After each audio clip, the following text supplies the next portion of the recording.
sakit ng bansa. Pansamantala lang yan. Kailangan bawasan ng kaharasan. Ngunit ito'y medikasyon lamang sa sintomas. Mawawasan din ang seguridad kapag binawasan ang militar. 15 taon na nandito ang mga Guardia Civil at wala namang nababago. Dati ay nanunulusan lamang sila tayo sa loob. Gusto nila magbago ang pamamalakad ng trailer pagkakilig laban sa populasyon. Mahal ko ang bayan kagaya mo.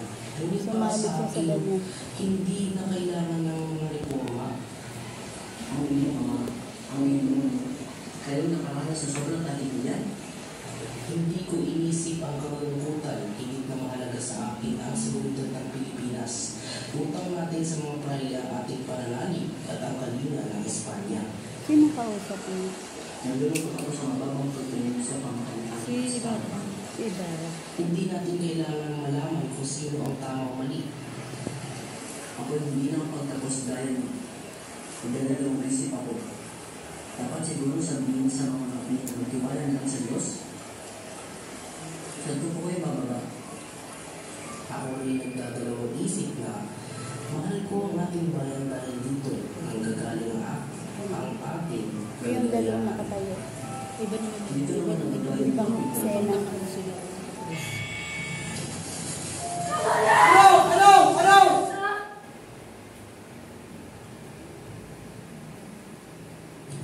Gusto ko malaman ang mga katotohanan tungkol sa iyong buhay.